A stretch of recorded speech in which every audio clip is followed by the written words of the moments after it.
Hello students, मैं हूं Zubair Saifi and I welcome you to my YouTube channel Orator Institute of English. आज हम आपको पढ़ाएंगे इस वीडियो में क्रिटिसिज्म मिल्टन का। लास्ट वीडियो हमने बनाई थी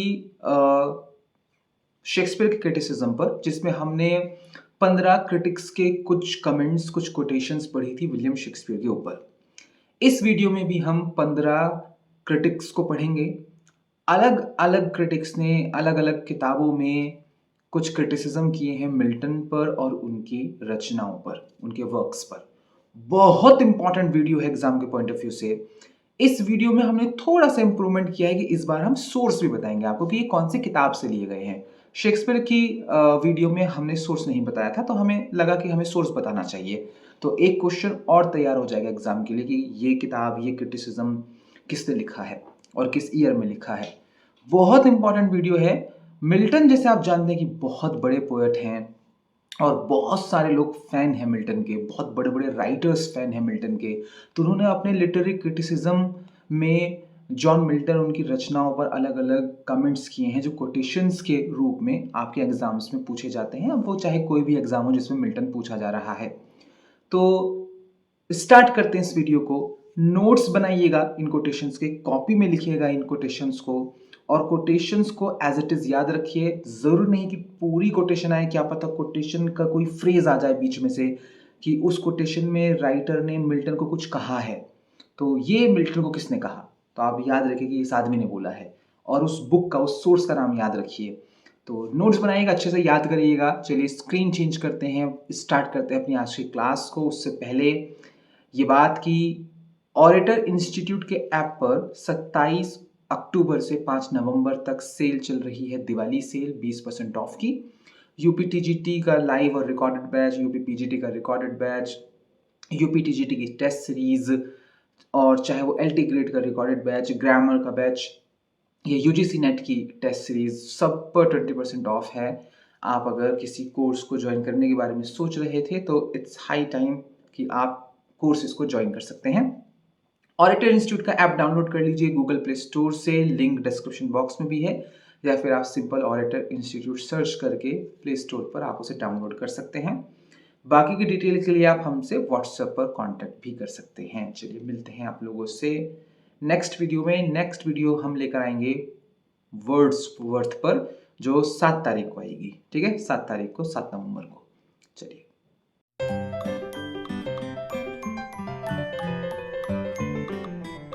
चलिए स्टार्ट करते हैं। Prominent critics critical comments on Milton and his works. सबसे पहले बात करेंगे सैमुअल जॉनसन की। सैमुअल जॉनसन ने कई टिप्पणियाँ, कई कमेंट्स मिल्टन और उनके वर्क्स पर करे हैं, जिसमें कि ये दो मुझे बहुत फेवरेट है मेरी। सुनिएगा। सैमुअल जॉनसन कह रहे हैं, Milton's natural port is grandeur, he can occasionally descend to elegance, but his element is sublimity. He can never be content to offer the best of himself in simplicity. He must always be striking and superb. अगर आप Milton को थोड़ा सा भी जानते हैं तो आप सैमुअल जॉनसन की इस बात से बिल्कुल एग्री करेंगे। सैमुअल जॉनसन कहते हैं कि मिल्टन का जो नेचुरल पोर्ट है ना, वो ग्रैंडियोर है, यानी नेचुरली मिल्टन की जो शैली है वो है भव्यता वाली। वो भव्यता के साथ लिखते हैं, वो बड़ा लिखते हैं। He can occasionally descend to elegance, वो ओकेजनली कभी कभार नीचे उतरते हैं एलिगेंट लिखने के लिए, but his element is sublimity. लेकिन एलिगेंट उनका एलिमेंट, उनका तत्व उनके लिखने का वो सब्लिमिटी ही है, सर्वश्रेष्ठता ही है। वो हमेशा ग्रैंडियोर और सबलाइम लिखता है आदमी। कभी कभी नीचे उतरता है एलिगेंस लिखने के लिए, एलिगेंट लिखने के लिए, है ना। He can never be content to offer the best of himself in simplicity. वो कभी भी संतुष्ट नहीं होता कि वो अपना बेस्ट ऑफर कर सके आपको और मुझे, ठीक है, एज अ रीडर। ठीक है, वो सिंप्लिसिटी में बात नहीं करता। He must always be striking, वो हमेशा स्ट्राइक करता है और वो हमेशा सुपर्ब होता है।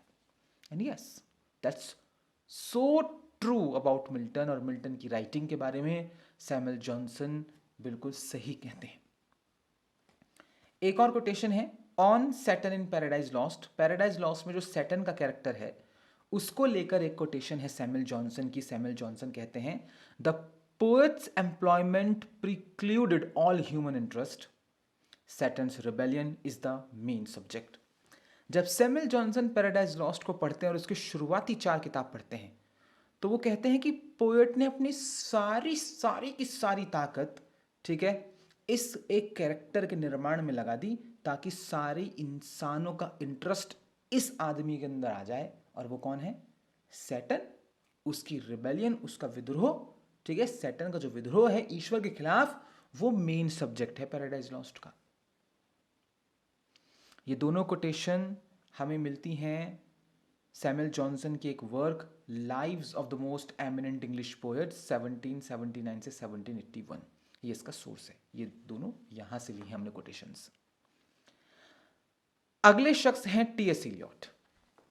इन्होंने मिल्टन के बारे में क्या कहा है? पहली कोटेशन देखिए, Milton's poetry could only be an influence for the worse upon any poet whatever. कि मिल्टन की पोएट्री, ठीक है, could only be an influence, वो एक इन्फ्लुएंस हो सकती है फॉर द वर्स के लिए, upon any poet what ever, किसी भी कवि के लिए। ये टी.एस. इलियट कहते हैं मिल्टन की पोएट्री के बारे में बात करते हुए। दूसरा कोटेशन है the emotional range of Milton is quite narrow. जो इमोशनल रेंज है मिल्टन की रचनाओं में वो बहुत ही नैरो है, बहुत संकीर्ण है। The force of his verse comes from a deliberate firmness. जो इनकी वर्सेस की फोर्स है वो आती है उनके जानबूझकर दिखाई गई कठोरता, फर्मनेस से, एंड कैलकुलेटेड मेजेस्टी, और बहुत ही कैलकुलेटेड मेजेस्टी का इस्तेमाल वो अपनी रचनाओं में करते हैं। तो ये दोनों कोटेशन टी.एस. इलियट की नेगेटिव हैं। टी.एस. इलियट को मिल्टन के वर्स लिखने का स्टाइल पसंद नहीं था। उन्हें लगता था कि मिल्टन की पोएट्री किसी दूसरे कवि को इन्फ्लुएंस कर सकती है और उसके काव्य को ख़राब कर सकती है। और उनको लगता था कि मिल्टन की जो रेंज है इमोशन दिखाने की, वो विलियम शेक्सपियर की तरह व्यापक नहीं है। मतलब उन्होंने विलियम शेक्सपियर से कंपैरिजन नहीं किया, वो हम आपको समझाने के लिए बोल रहे हैं। और वो बहुत नैरो है, वो बहुत संकीर्ण है, ठीक है। और ऐसा लगता है कि वो जानबूझकर अपने वर्सेस में फर्मनेस दिखाना चाह रहे हैं, ठीक है। वो बहुत ही कैलकुलेटेड मेजेस्टी का इस्तेमाल करते हैं। ये दोनों कोटेशंस का सोर्स है सिलेक्टेड एसेज 1932 से। तो ये भी याद रखिएगा कि सिलेक्टेड एसेज किसका क्रिटिकल वर्क है? टी.एस. इलियट का। Lives of the most eminent English poets किसका क्रिटिकल वर्क है? सैमुअल जॉनसन का, ठीक है। कोटेशंस तो याद रखनी ही है, ये भी याद रखिएगा। थर्ड जो शख्स है हमारे पास, तीसरा जो आदमी है वो है विलियम ब्लेक। इन्होंने भी बहुत ज़्यादा अच्छे क्रिटिकल कमेंट्स पास किए हैं जॉन मिल्टन के ऊपर। पहला सुनते हैं, the reason Milton wrote in fetters when he wrote of angels in God and at liberty when of devils in hell is because he was a true poet and of the devil's party without knowing it. मुझे ऐसा लगता है कि ये Milton और paradise Lost को लेकर सबसे इंपॉर्टेंट कोटेशन है और सबसे फेमस। कितनी बार कितने एग्जाम्स में आ चुकी है मैं आपको नहीं बता सकता। और बहुत हद तक ये बात ठीक भी है जो विलियम ब्लेक इस कोटेशन में कह रहे हैं। अगर आपने पैराडाइज लॉस्ट को पढ़ा है और आप अब्राहमिक रिलीजन से बिलोंग करते हैं, यानी आप मुस्लिम हैं, ईसाई हैं या यहूदी हैं, और आप पैराडाइज लॉस्ट पढ़ते हैं, being a Muslim, being a ज्यू या बीइंग अ क्रिश्चियन, तो आप विलियम ब्लेक की इस बात को कहीं ना कहीं एग्री करते हैं कि हाँ यार ये बात तो ठीक कह रहा है। खास तौर से शुरुआती 2-3 किताबों में पैराडाइज लॉस्ट की, बुक 1 एंड बुक 2 में तो बहुत ही एविडेंटली। बोल क्या रहे हैं विलियम ब्लेक, सुनिएगा। विलियम ब्लेक कहते हैं कि मिल्टन ऐसा लगता है कि बेड़ियों में जकड़े हुए हैं जब वो फरिश्तों और ईश्वर के बारे में लिखते हैं, और वो आज़ाद नजर आते हैं जब वो डेविल्स और नर्क के बारे में लिखते हैं। और ऐसा वो इसलिए करते हैं is because he was a true poet, क्योंकि वो एक सच्चा कवि था। And of the devil's party, वो सच्चा कवि था डेविल की पार्टी का, वो शैतानी साइड में था। विदाउट नोइंग इट, हाँ उसे पता नहीं था कि वो शैतान के पाले में है। तो मिल्टन के ऊपर एक बहुत बड़ा आरोप है ये कि आप शैतान के पाले में हैं जब पैराडाइज लॉस्ट लिख रहे हैं। और to be honest, being a Muslim, being a Christian, being a Jew, जब आप पैराडाइज लॉस्ट की बुक 1 एंड बुक 2 पढ़ते हैं तो आपको लगता है कि मिल्टन वहां लूसीफर यानी कि सैटर्न को डिफेंड कर रहा है, उसका पर्सपेक्टिव रख रहा है। तो उसी को विलियम ब्लेक पॉइंट आउट कर रहे हैं यहाँ पर कि जब वो एंजल्स एंड गॉड के बारे में लिख रहा है तो ऐसा लगता है कि उसके पैरों में बेड़ियां हैं, लेकिन जब वो डेविल और हेल के बारे में लिखता है तो वो बिल्कुल आज़ादी के साथ लिख रहा है। उसे नहीं पता, लेकिन वो शैतान के पाले में है। ये बात विलियम ब्लेक ने अपने एक क्रिटिकल वर्क में बोली थी, the marriage of heaven and hell, 1792-1793 में। नेक्स्ट जो हमारे क्रिटिक हैं, बहुत फेमस क्रिटिक हैं, हैरोल्ड ब्लूम। इन्होंने भी मिल्टन के बारे में कुछ क्रिटिकल कमेंट किए हैं। क्या किए हैं सुनिएगा। Milton is the central problem in any theory and any history of poetic influence in English, the great inescapable precursor of nearly all English poetry after him। क्या कह रहे हैं कि मिल्टन एक सेंट्रल प्रॉब्लम है, ठीक, किसी भी थ्योरी में या किसी भी हिस्टोरिक या किसी भी हिस्ट्री में पोइटिक इन्फ्लुएंस की। इंग्लिश में आप इंग्लिश में किसी पोइटिक इन्फ्लुएंस की बात करो कि भाई इस फला घटना का, इस फला आदमी का, इस फला दौर का ये इन्फ्लुएंस इंग्लिश पे पड़ा, उसमें एक समस्या आपको मिल्टन नजर आएगी। आप इंग्लिश में कोई भी थ्योरी पढ़ो, ये थ्योरी है, ये थ्योरी है, ये थ्योरी है, उसमें एक समस्या आपको मिल्टन नजर आएगा। ये ग्रेट है और इनएस्केपेबल प्रीकर्सर है। इनएस्केपेबल जिससे आप बचकर नहीं भाग सकते, प्रीकर्सर यानी कि पूर्वज सारे इंग्लिश पोएट्री का उसके बाद। ठीक है, तो मिल्टन के क्रिटिसिज्म में अभी जैसे हम 15 लोग पढ़ेंगे यहाँ पे, ठीक है, 15 क्रिटिक्स की बात करेंगे इस वीडियो में। आप देखिएगा दो धड़ों में बटे हुए नजर आएंगे आपको क्रिटिक्स। एक तो वो जो बिल्कुल मिल्टन के लिए पागल है, एक वो जो मिल्टन की पोट्री और वर्ड्स को बहुत ही स्केप्टिकली देखते हैं कि अभी ये आदमी कुछ गड़बड़ कर रहा है भाई, ये बहुत ज़्यादा हार्ड लिख रहा है, ठीक है, ये बहुत ज़्यादा मुश्किल शब्दों का इस्तेमाल कर रहा है, ये थोड़ी प्रॉब्लम क्रिएट कर रहा है अपनी रचनाओं में, जैसे कि Harold Bloom. The Saturn of paradise lost, ये बहुत फेमस कोटेशन है हैरोल्ड ब्लूम की, और आई थिंक यूपी टीजीटी में या पीजीटी में कहीं पर एक बार आ चुकी है। The Saturn of paradise lost has fascinated generations of readers.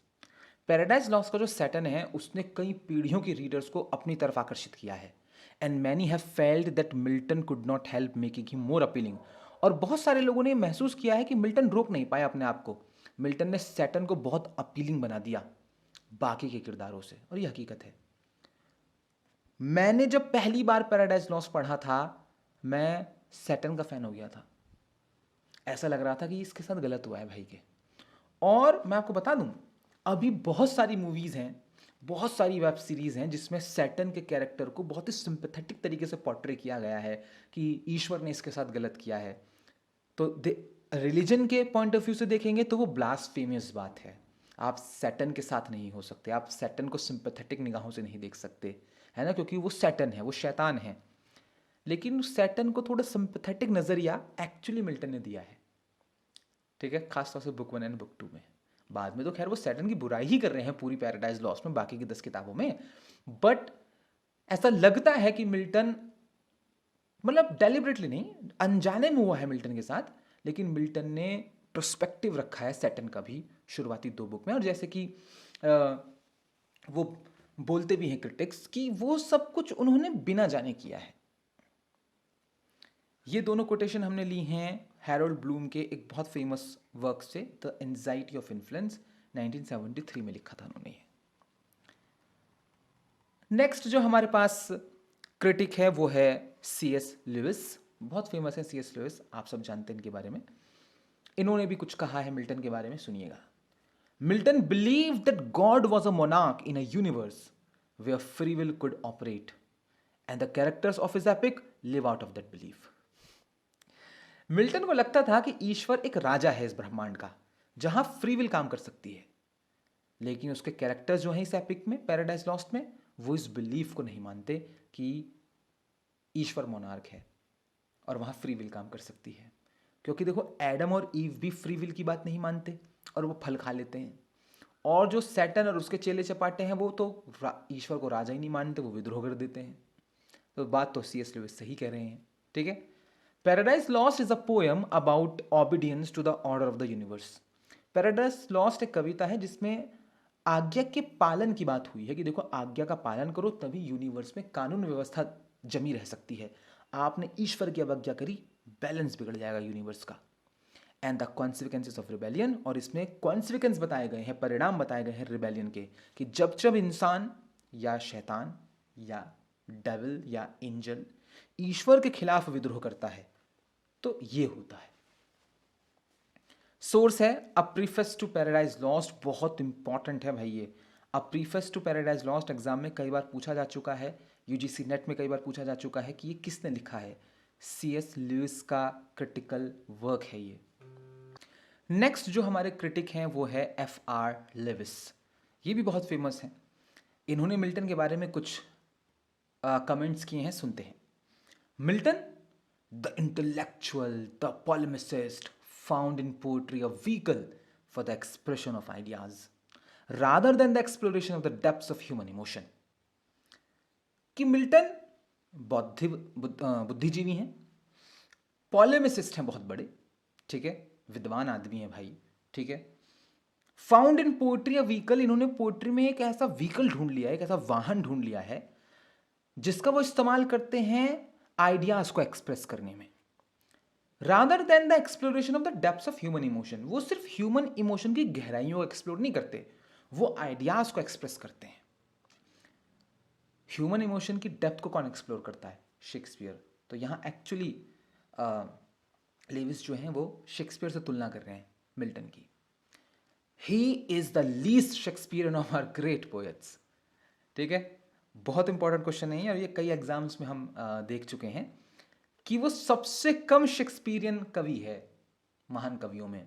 तो देखो जितने भी महान कवि हैं ना, जितने भी महान कवि, आप लिस्ट बना लो, सारे A to Z इन्फ्लुएंस्ड हैं शेक्सपियर से, मिल्टन भी। लेकिन मिल्टन सबसे कम इन्फ्लुएंस्ड है, वो लीस्ट शेक्सपियरियन है। He has not Shakespeare's humanism, ना तो इस आदमी के पास, मिल्टन के पास, ना तो शेक्सपियर का ह्यूमनिज्म है, ना ही उसकी प्रोफंडिटी है फीलिंग में, ठीक। ये बात इन्होंने बोली है रेवोल्यूशन नाम के अपने एक क्रिटिकल वर्क में। पूरा टाइटल है revolution, tradition and development in English poetry 1936। Cleanth Brooks, बहुत बड़ा नाम, ठीक है, क्रिटिसिज्म की दुनिया का। इन्होंने क्या कहा है मिल्टन के बारे में, सुनिएगा। The contrast between light and darkness, between innocent and guilt is woven into the very fabric of paradise lost. जो विरोधाभास है प्रकाश और अंधेरे के बीच में, मासूमियत और दोष के बीच में, वो पूरे पैराडाइज लॉस्ट का बुना हुआ फैब्रिक है, उसी से बना है पैराडाइज लॉस्ट, इसी कंट्रास्ट से। Milton's great epic is about vision and blindness. Milton का ये महानतम एपिक ये इसी बारे में है, विजन के बारे में, ब्लाइंडनेस के बारे में, इन द प्रोफाउंडेस्ट मोरल सेंस, सबसे प्रोफाउंडेस्ट नैतिक सेंस में अगर देखें तो। ये बात क्लिंथ ब्रूक्स ने बोली है The Well Wrought Urn Studies in the Structure of Poetry 1947 में जो लिखा था। नेक्स्ट क्रिटिक है जिन्होंने मिल्टन के बारे में क्रिटिसिज्म किया है, वो है मैथ्यू आर्नोल्ड। किसी इंट्रोडक्शन के मोहताज नहीं है ये। मैथ्यू आर्नोल्ड बोलते हैं Milton, it has been said, had a gift for words which made him inimitable and his style is therefore a sealed book to all but the elect. Milton, ऐसा कहा गया है, ऐसा कहा जाता है कि मिल्टन के पास एक गिफ्ट था, शब्दों का गिफ्ट। वो शब्द जो इसको असंभव बनाते कि कोई इसको कॉपी नहीं कर सकता मिल्टन को, ये इनइमिटेबल है। अगर कोई आपसे एग्जाम में पूछ ले कि मिल्टन को इनइमिटेबल किसने कहा, तो मैथ्यू आर्नोल्ड ने कहा है ना। तो इन कोटेशन को सिर्फ वर्ड टू वर्ड मत याद करिए, इनमें से शब्द को याद रखिए, ठीक है, कौन किसे क्या कह रहा है। ये आदमी को आप कॉपी नहीं कर सकते, मिल्टन को कॉपी नहीं कर सकते आप, मैथ्यू आर्नोल्ड कह रहे हैं। And his style is therefore, इसी वजह से इसकी जो शैली है वो ऐसी कि एक सील्ड बुक है, ठीक है, सबके लिए। बस उस सील को वही खोल सकता है जो इलेक्टेड है, जिसे चुना गया है कि भाई तू मिल्टन समझ सकता है, तू मिल्टन की कॉपी कर सकता है। And that's so true to be honest. आपको पता है शेक्सपियर की कॉपी करना आसान है, और की है बहुत लोगों ने, अभी तक 2024 तक कर रहे हैं लोग। लेकिन मिल्टन को कॉपी करना वो मुश्किल काम है, मिल्टन की शैली को पकड़ना मुश्किल है। दूसरी कोटेशन है मैथ्यू आर्नोल्ड की ही, in the sure and flawless perfection of his rhythm and diction he is as great a master as Dante और Virgil. Yes, I agree, totally agree करता हूं मैं इस कोटेशन से कि देखो, बहुत ही श्योरिटी है मिल्टन की रचनाओं में और फ्लोलेस परफेक्शन है, कोई कमी नहीं निकाल सकते आप उसकी रिदम में, उसकी डिक्शन, उसकी शैली में। वो उतना ही महान है जितने कि महान डांटे या वर्जिल थे। ये दोनों बातें इन्होंने अपने एक किताब एसेज इन क्रिटिसिज्म जो 1865 में आया था उसमें बोली हैं। नेक्स्ट जो क्रिटिक है वो है थॉमस बेबिंगटन मैकले। नाम सुना होगा आपने मैक्यूले का, क्वाइट फेमस।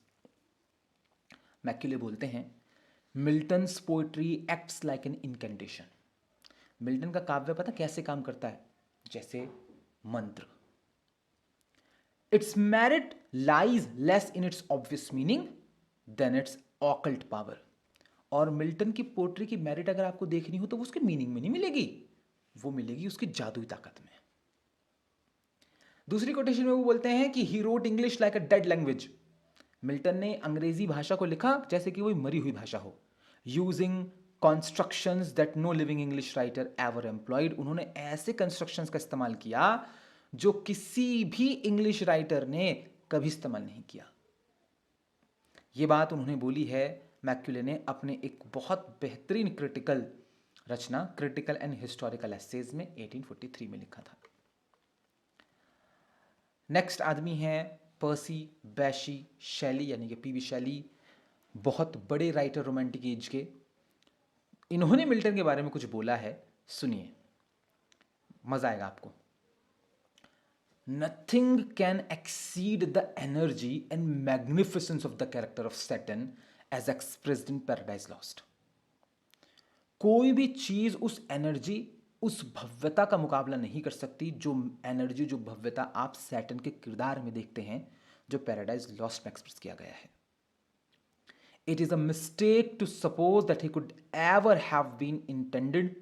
ये वो मिस्टेक है, हम ये मान सकते हैं कि सैटर्न का कैरेक्टर वो मिस्टेक है मिल्टन की तरफ से जो कभी उन्होंने चाहा नहीं था कि वो उनसे हो जाए, for the popular personification of evil, क्योंकि उन्होंने जिंदा कर दिया था, मानवीकरण कर दिया था इविल का। ये हकीकत है। जैसे मैं पहले भी आपसे बोला हूं कि being a Muslim, being a Christian, being a Jewish person या अब्राहमिक रिलीजन जितने भी हैं उससे अगर आप बिलोंग करते हैं तो आपको बचपन से सैटर्न की एक कहानी सुनाई जाती है, पैराडाइज लॉस्ट वाली, एडम और ईव का किस्सा। ठीक है, जैसे हम जब छोटे तो हमारे पापा ने सुना दिया था वही किस्सा, जब हम बहुत छोटे रहेंगे, सेकंड थर्ड क्लास में रहे होंगे, तो हमें या किसी क्रिश्चियन बच्चे को बचपन में सुना दिया जाता है, किसी यहूदी बच्चे को बचपन में सुना दिया जाता है, उनकी किताबों में ये किस्सा लिखा है। तो हमें पता होता है कि सैटर्न बुरा आदमी है, उसने ईश्वर का कहना नहीं माना था। ठीक है, ये उसका दूसरा पहलू कि सैटर्न का एक पर्सपेक्टिव, वो ना तो कुरान में लिखा है, ना बाइबल में लिखा है, ना तौरा में लिखा है, ना इंजील में लिखा है, ना वो किसी किताब में नहीं है अब्राहमिक रिलीजन की, पैराडाइज लॉस्ट में है। ठीक है, तो उसी बात को बहुत सारे क्रिटिक हाईलाइट भी करते हैं, जैसे कि यहाँ पे शैली कर रहे हैं कि सैटर्न के कैरेक्टर की एनर्जी और उसका मैग्निफिसेंस की तुलना नहीं कर सकते आप। और ये वो गलती है मिल्टन की जो उन्होंने चाही भी नहीं करनी, लेकिन उनसे हो गई। आगे कहते हैं वो, दूसरी कोटेशन है बहुत फेमस शैली की, कि Milton's devil as a moral being is as far superior to his God as one who perseveres, perseveres in some purpose which he has conceived to be excellent, in spite of adversity and torture, is to one who, in the cold security of undoubted triumph, inflicts the most horrible revenge upon his enemy. शैली कहते हैं कि Milton का जो devil है एक moral being के रूप में, एक नैतिक व्यक्ति के रूप में वो उतना ही सुपीरियर है जितना कि ईश्वर है मिल्टन का।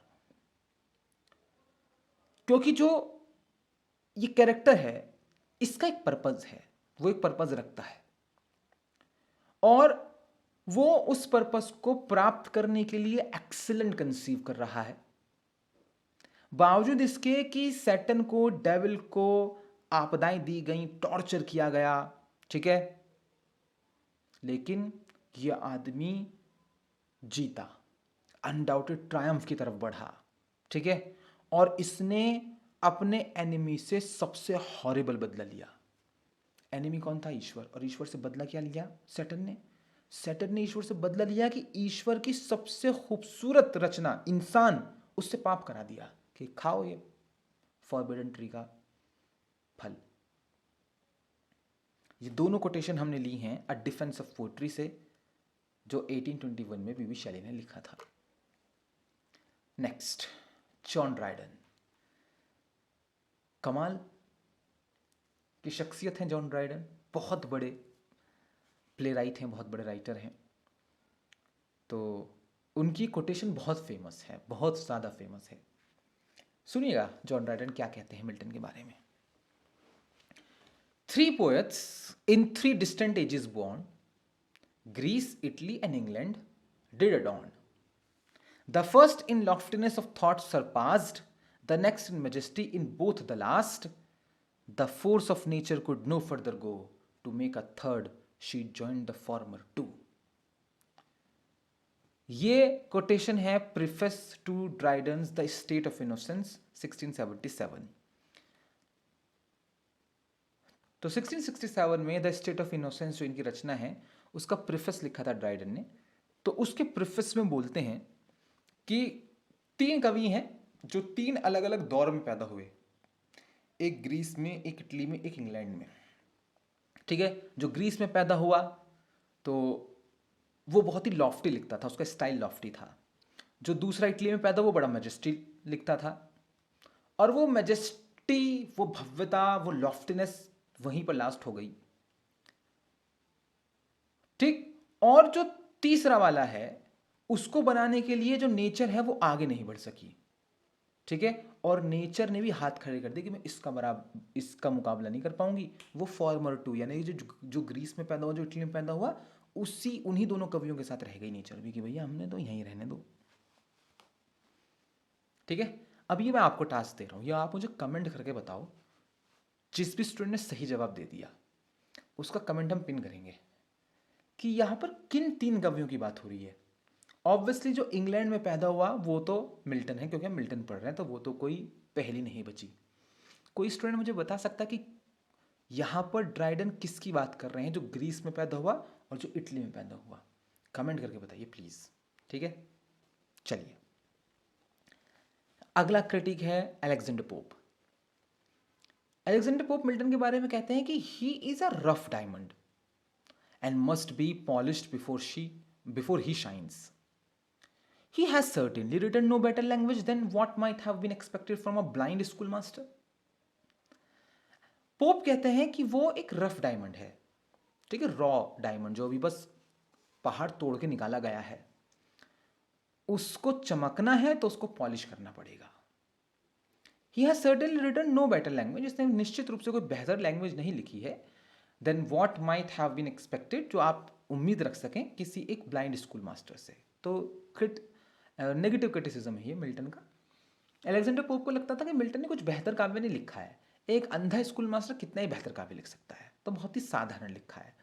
ये हीरा है, इसमें कोई डाउट नहीं है मिल्टन, लेकिन उसको चमकने के लिए आपको पॉलिश करना पड़ता है, ठीक है। और मिल्टन को वही समझ पाएगा जो उसको ढंग से पढ़ लेगा, जो उसको पॉलिश कर लेगा।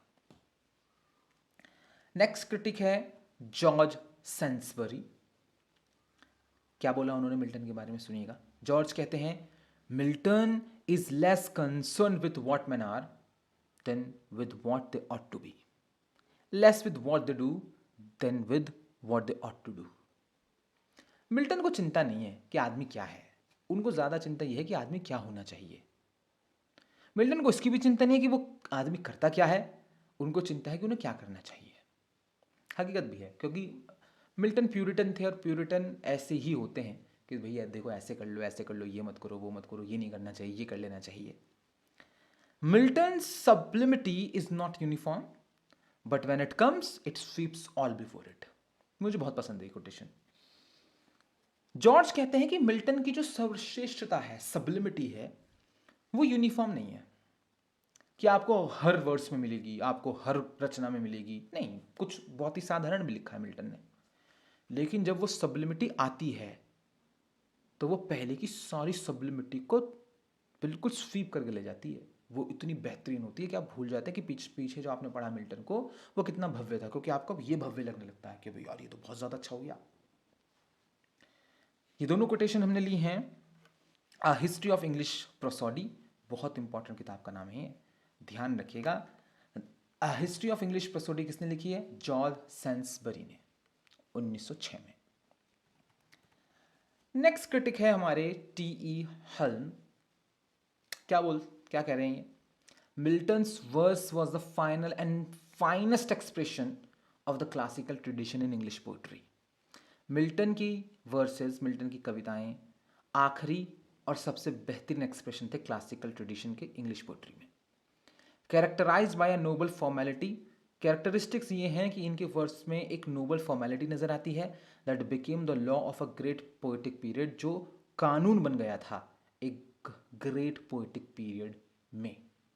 हकीकत भी है, मिल्टन ने जो लिखा ना वो एक पैमाना हो गया था कि देखो भाई ऐसे लिखते हैं पोएट्री, वो एक लॉ बन गया था. ठीक है, काफ़ी हद तक ठीक है ये बात. स्पेक्यूलेशंस 1924 में इनका एक क्रिटिकल पेपर छपा था, उसमें से ली गई है ये. लास्ट जो क्रिटिक है जिन्होंने मिल्टन के बारे में बातें की हैं वो है स्टैनली फिश. स्टैनली कहते हैं कि Milton creates a world in which the reader is forced to confront his or her own sinful nature. कि मिल्टन एक ऐसी दुनिया गढ़ते हैं जिसमें रीडर को मजबूर होना पड़ता है कि वो सामना करे अपने पापी नेचर से. The experience of reading paradise Lost is itself a form of the fall. Paradise lost पढ़ना, उसका जो अनुभव है पढ़ने का, वो खुद में एक तरह का पतन है. As we come to realise our own susceptibility to Satan's sophistry, क्योंकि हमें खुद एहसास होता है कि हम खुद संदेह कर रहे हैं सैटन की सॉफिस्ट्री को लेकर.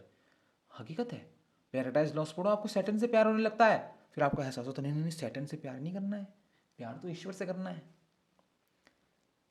सोर्स है surprised by sin, the reader in Paradise Lost, 1967 में लिखा था स्टैनली फिश ने. और ये मुझे ऐसा लगता है कि पैराडाइज लॉस्ट का फाइनेस्ट क्रिटिसिज्म है ये किताब. अगर आपको ने पैराडाइज लॉस्ट का अच्छा सा क्रिटिसिज्म पढ़ना है तो ये किताब पढ़नी चाहिए आपको. तो ये थी मिल्टन को लेकर कुछ इंपॉर्टेंट कोटेशंस. आई होप कि आपको पसंद आई हूँ, तो इन्हें याद कर लीजिएगा.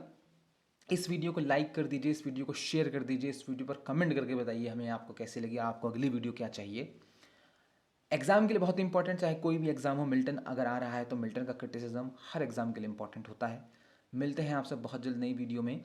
इन्फॉर्मेशन ये है कि 27 तारीख से अक्टूबर की 5 नवंबर तक दिवाली की सेल चल रही है हमारे ऐप पर, जहां सारे कोर्सेज पर 20% ऑफ है. अगर आपको कोई कोर्स ज्वाइन करना है तो आप कोर्स ज्वाइन कर सकते हैं हमारा ऐप डाउनलोड कर. ऐप डाउनलोड करने के लिए आपको गूगल प्ले स्टोर पर सर्च करना पड़ेगा ऑडिटर इंस्टीट्यूट, या फिर डिस्क्रिप्शन बॉक्स में लिंक है, वहाँ से भी आप डाउनलोड कर सकते हैं. चलिए मिलते हैं आपसे बहुत जल्द नई वीडियो में. अगली वीडियो आएगी विलियम वर्ड्सवर्थ के क्रिटिसिज्म पर, और उसके बाद आएगी गाल्सवर्दी के क्रिटिसिज्म पर. उनकी कोटेशंस पढ़ेंगे. मिलते हैं आपसे बहुत जल्दी, तब तक के लिए टाटा बाय बाय, अपना ध्यान रखिएगा.